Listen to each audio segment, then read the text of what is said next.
Shaping the world order, China hosts the Shanghai Cooperation Organisation as G7 leaders meet in Canada. Russia is also a major player in the Eurasian group of 8 countries, which includes some of the largest populations on the planet. So how much power does the organisation wield? This is Inside Story.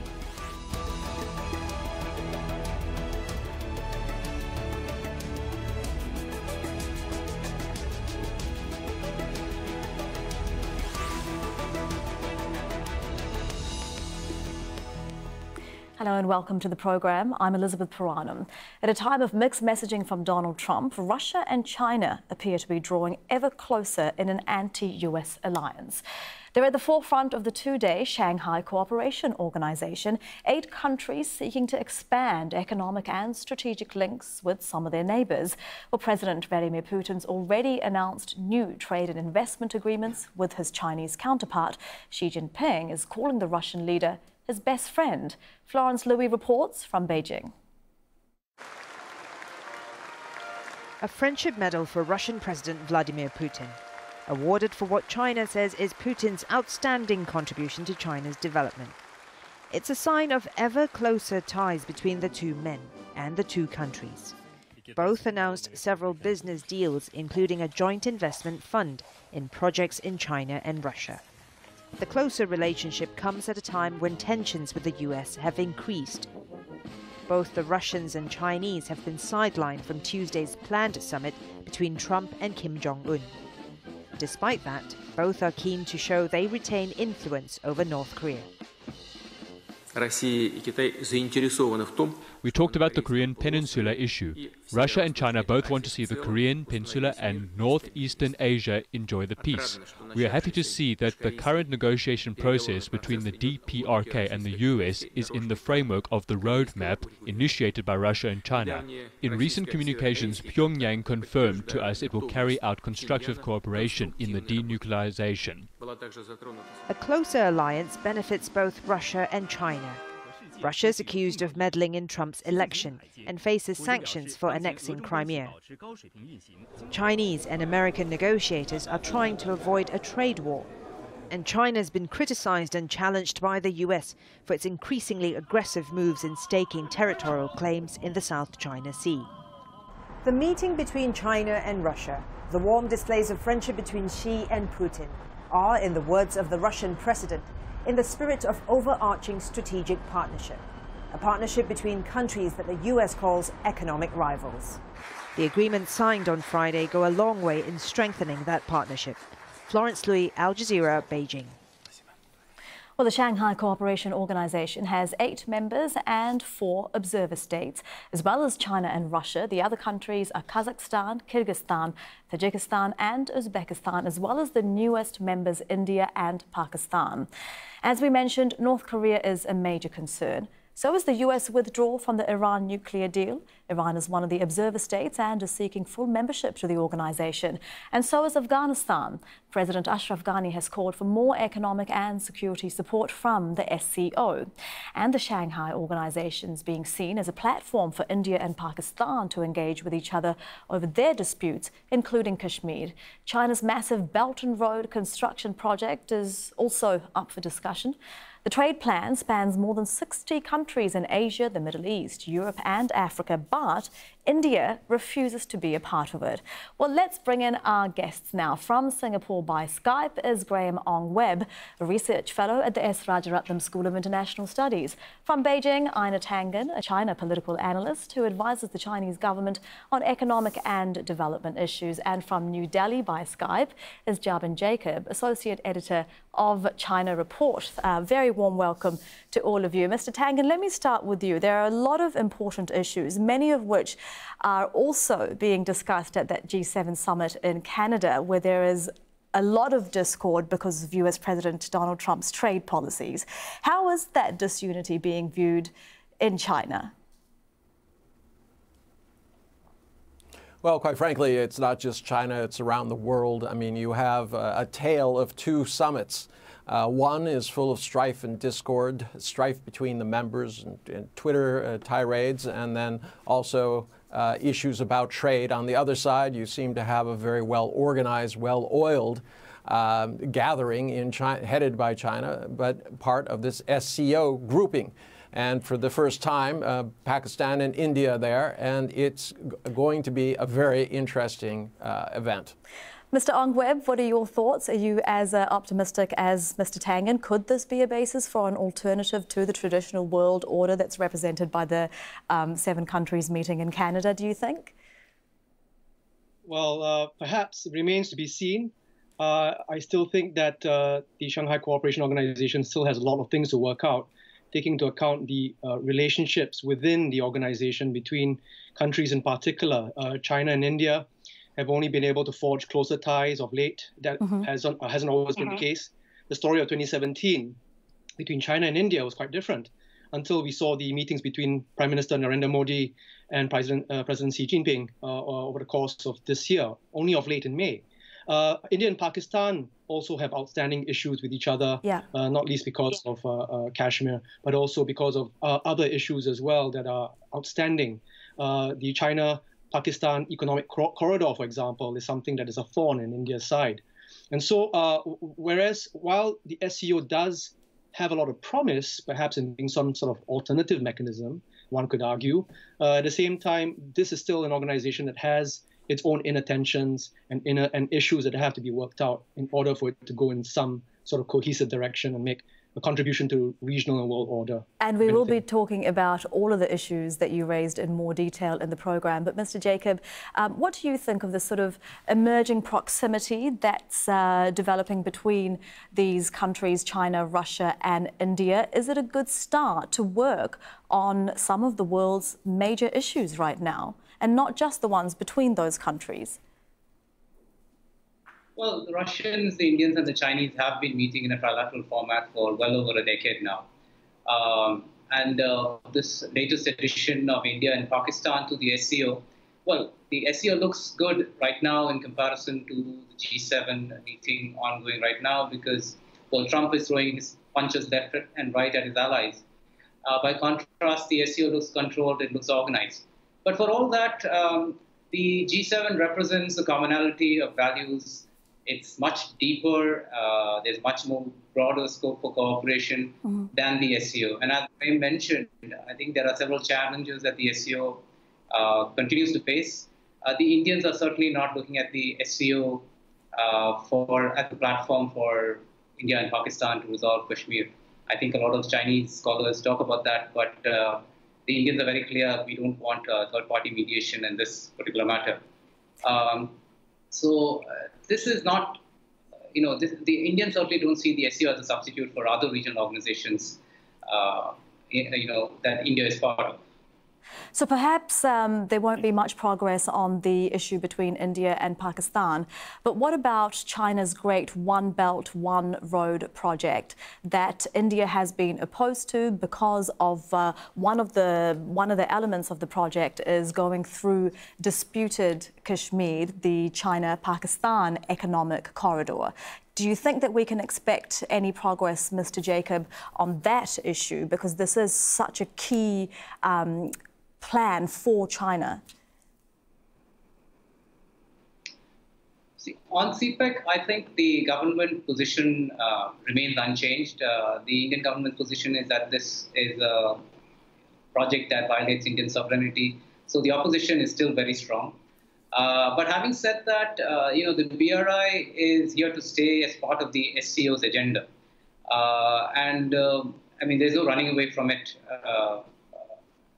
And the Indians will have to find a way to deal with it. And if you look at the record last year, or even as late as early this year, the Indians will simply not sign on to anything that mentions BRI. But, the forum still offers an opportunity for conversations on the side. Maybe the Chinese can call it BRI, the Indians can refuse to call it BRI, but some sort of projects, some sort of cooperative measures will, I think, eventually evolve from these meetings. Okay, so we'll wait.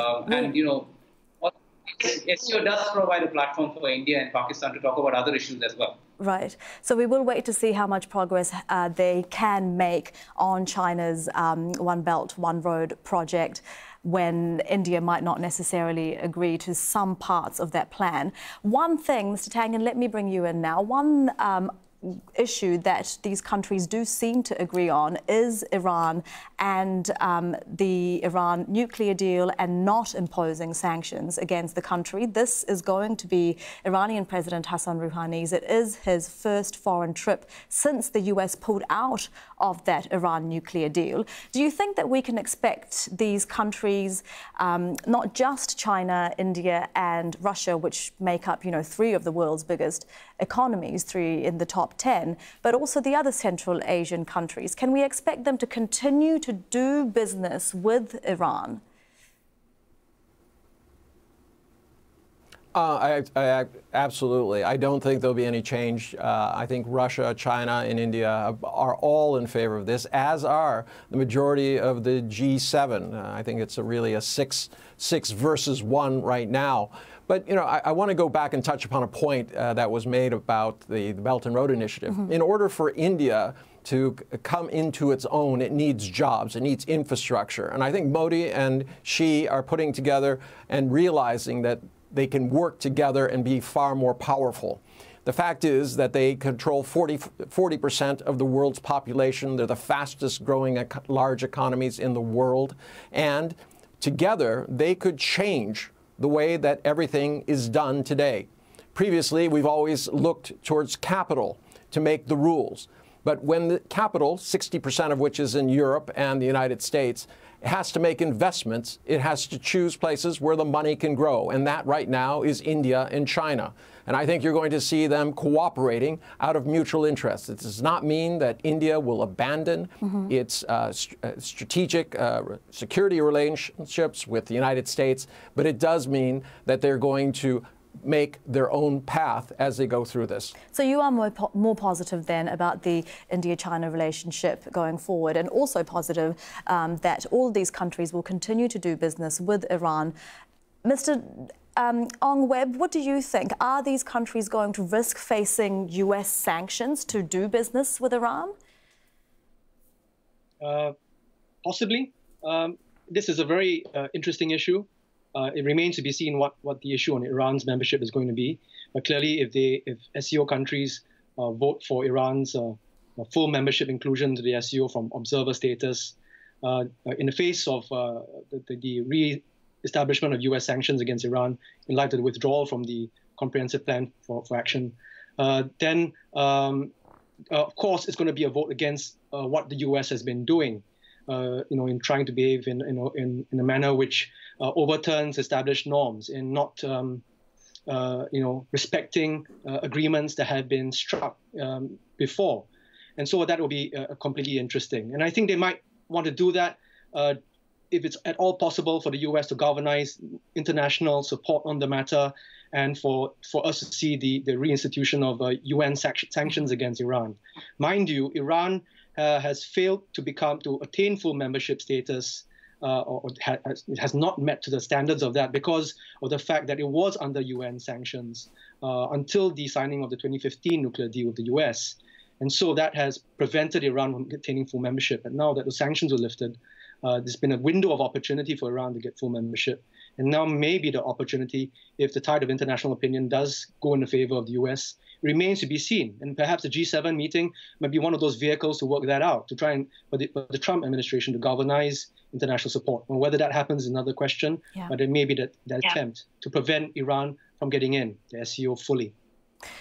And Mr. Jacob, what do you think about India's prospects for continuing to do business with Iran? They, of course, have a very long-standing relationship, and we heard from the Indian Foreign Minister just days before the summit that no country can put pressure on them when it comes to doing business with other countries. I think the Indian Foreign Ministry has already conveyed its views to the Americans.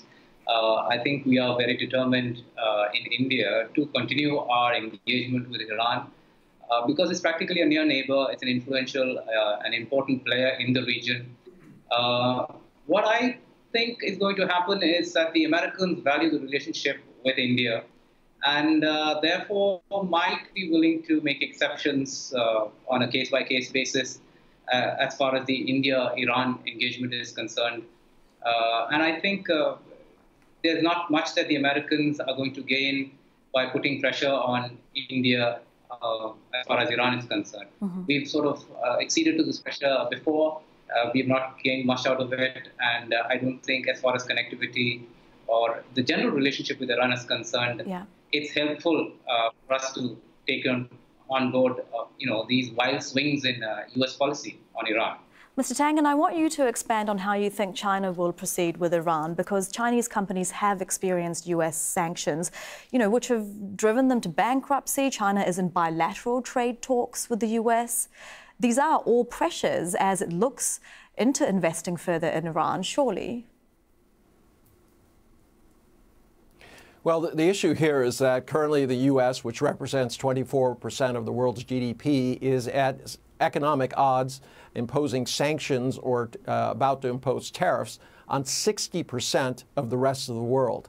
Now, if you start thinking about that number, it makes sense for the 60% to do just as was said at the G7 by Macron. He said, well, quite frankly, we can go our own way and the U.S. can go its.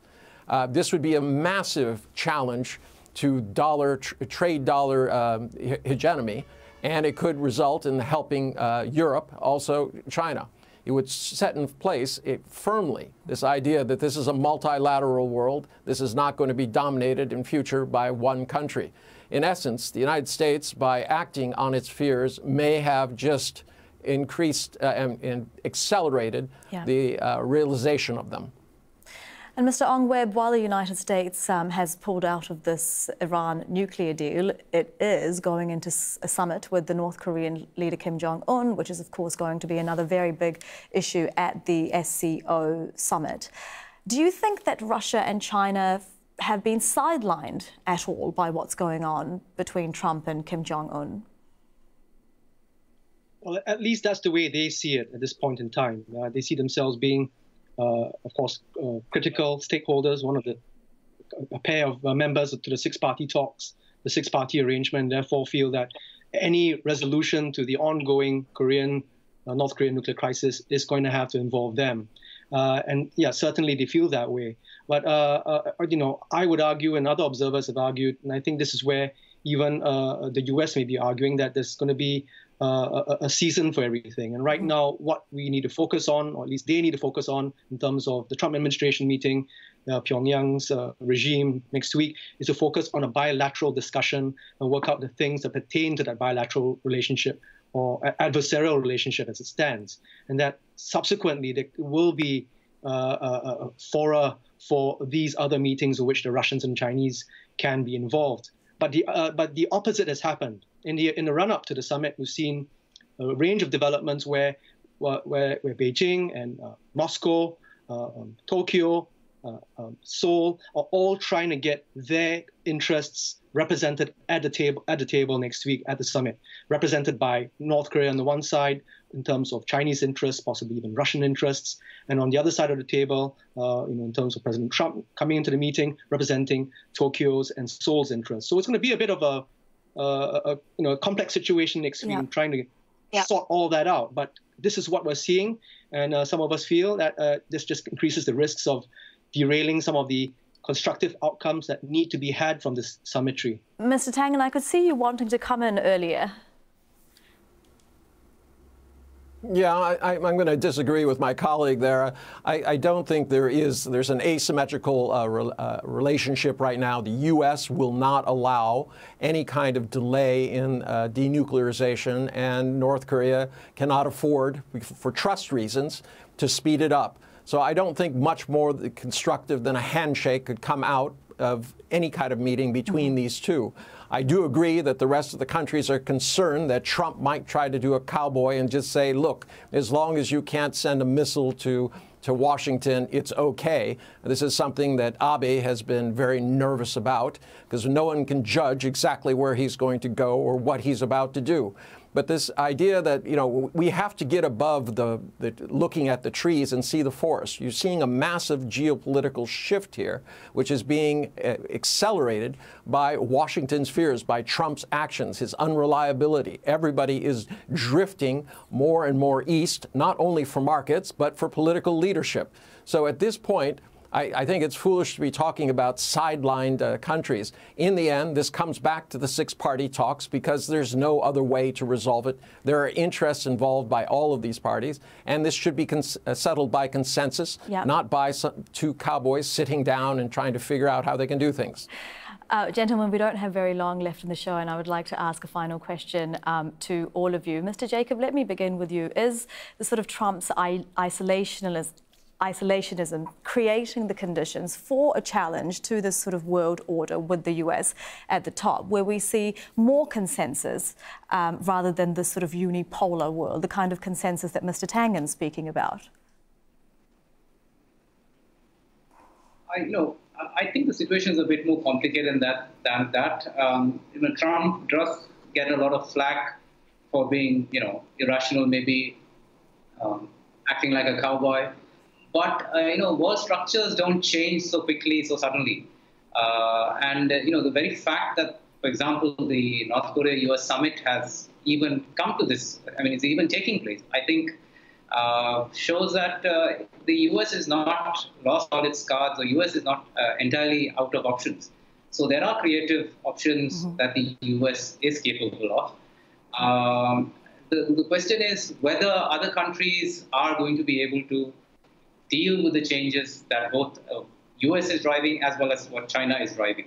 Mr. Ong, I wouldn't really, dismiss this out of hand as Trump as an irrational actor.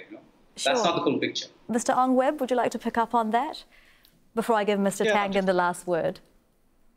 I would like to have a word in here. Just to come back to the point that Mr. Tangen made, I'm not saying that Russia and China are being sidelined. I'm saying that they're perceived to be sidelined. That's not helpful, clearly. I agree with that point, and that's where the discussion needs to be steered in the right direction. But in terms of the US, of US behavior, yes, I think at the baseline of the summit, I think what needs to be had is a handshake and the building of rapport and a working relationship. Otherwise, we will not have follow-on discussions. This will be a one-off. But at the same time, the US clearly is also realizing the limits of coming up with an absolutist position, that there will have to be some give and take, and that this is going to be a process, quote-unquote, President Trump's words. Having said that, I think this idea of this principled realism that James Mattis talked about at the Shangri-La Dialogue is clearly hurting the US because it's isolating itself, it's losing a lot of friends and burning bridges. And I agree to the point about the shift towards a more multilateral world in which we don't have to wait for the Americans or seek permission from the Americans anymore, because we can form our own arrangements and blocs. And Mr. Tangen, I can imagine that you would agree with Mr. Ong-Webb on that last point. Yes, I would. You have three major countries, India, China, and Russia, meeting in a meeting. It's well choreographed, and you have six very unhappy European, G7 members who are leaning towards breaking away from the U.S. hegemony. Mr. Jacob, do you have anything that you'd like to add to that? I think, like I said, the G7 is an institution of much longer standing, much greater depth, and much greater commonality of values. I think, they are allowed their disagreements, but these disagreements do not necessarily mean that the U.S. is going to be cut out of the picture or all these six countries are going to line up against the U.S. Yes, there's a great deal of unhappiness with respect to Iran, but, the same way that Mr. Trump calls the deal with the meeting with North Korea a process, the unraveling of the Iran deal is also a process. I don't think things are so black and white yet. All right, Mr. Jacob, thank you very much for that. And thank you to all of our guests. That is Graham Ong-Webb in Singapore, Einar Tangen in Beijing, and Jabin Jacob in New Delhi. And thank you too for watching. You can see the program again anytime by visiting our website, aljazeera.com. And for further discussion, do go to our Facebook page. That's facebook.com/AJ Inside Story. You can also join the conversation on Twitter. Our handle is @AJ Inside Story. From me, Elizabeth Puranam, and the whole team here, bye for now.